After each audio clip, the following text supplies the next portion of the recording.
We all carry a story.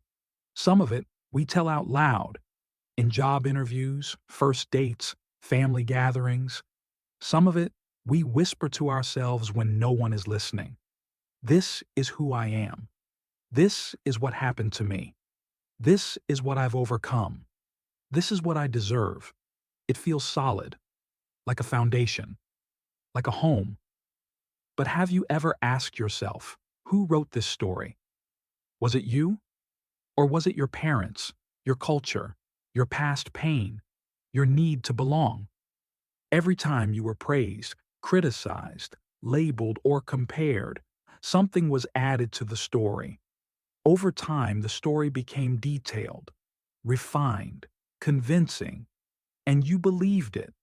You believed that the person who was abandoned, the person who succeeded, the person who failed, was you. But what if that story is just a story? What if the self you've been narrating is no more real than a dream recalled in the morning? Zen doesn't reject the story. It simply invites you to see it clearly, to notice that the story is happening, but you are not in it. You are the one watching it unfold. And if you can see the story, then perhaps you are not the story. Even if you start to question the story, there's still another trap waiting. Your thoughts. They're always there, a constant stream of commentary, judging, comparing, remembering, planning. And because they're always with us, we assume they must be us. I'm anxious. I'm not good enough. I'm doing great. I hate this. We don't just have thoughts, we become them. But sit in silence long enough, and something strange happens. You start to notice. The thoughts come, and then they go. They rise like waves and fall back into stillness. Each one appears, stays for a moment, and disappears. Without your permission, you don't control them. You don't even invite them. They just happen. So if a thought arises without you choosing it and vanishes without you stopping it, how can it be you? Zen says, thoughts are like clouds in the sky, passing forms, not the sky itself. And the sky, vast, open, unchanging, is not disturbed by what moves through it.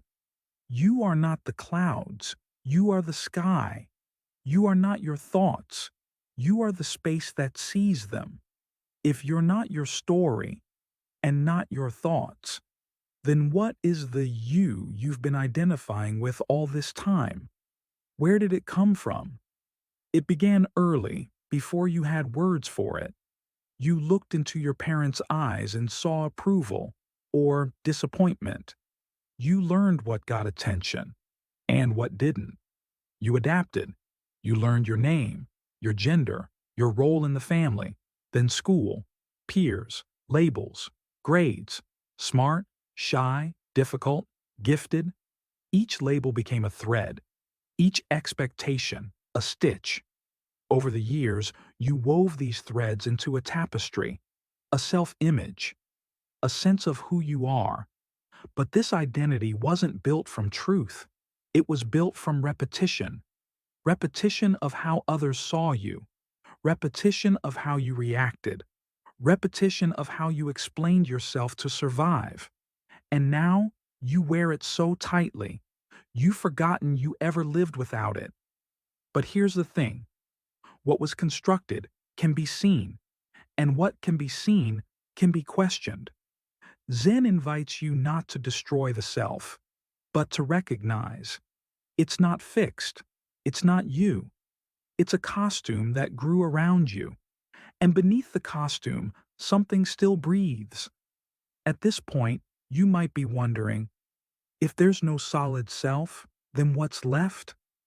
That question brings fear, because for most of our lives, we've built everything, our relationships, our ambitions, even our pain, on the idea that there's someone behind it all, someone doing, someone choosing, someone being. To lose that someone feels like disappearing. But Zen says, what disappears is not you, but your illusion of control. The self you thought you had was never fixed, never stable, never truly there. But that doesn't mean there's nothing. In fact, when the illusion of self drops away, something quiet, open, and clear remains. It's not a person. It's not a thought. It's not even an experience in the usual sense. It's awareness. Just awareness. Pure, present, undivided. It doesn't need a name. It doesn't need a story. It simply sees. It witnesses everything without clinging to anything. This is not emptiness. This is space. This is not absence. This is freedom. Not needing to be someone is the beginning of peace.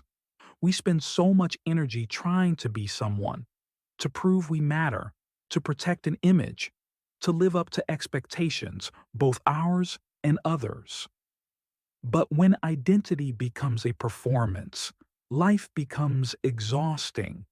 You watch every word, every gesture, every reaction, afraid to break the script, and yet most of that pressure comes from within, not from who you are, but from who you think you're supposed to be. Now imagine if you didn't have to be anyone, not the achiever, not the helper, not the victim, not even the spiritual seeker. Just here. No role to play, no mask to hold, no self to protect.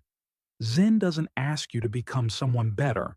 It invites you to stop becoming altogether, to rest in what's already here, before the identity, beneath the story. There, you find a freedom that isn't earned. It simply appears when effort ends. Freedom isn't becoming more, it's needing less. It begins the moment you stop performing and start being. If you're not your story, not your thoughts, not your roles, not even your identity, then who or what are you? Most people rush to fill that question with something: a new belief, a new title, a new version of me. But Zen doesn't offer replacements.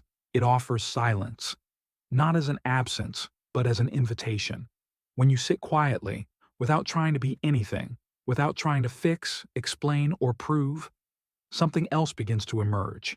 Not a new identity, not even clarity, just presence, pure awareness, gentle, non-reactive, still. It doesn't speak. It doesn't strive. It simply is. And maybe, just maybe, that's who you are. Not something to find, not someone to become, but what's always been there, behind the noise, beneath the mask, before the name. So don't rush to answer the question. Just live it. Let it open you. Let it soften you. Let it remind you that the person you think you are doesn't need to exist for life to unfold beautifully.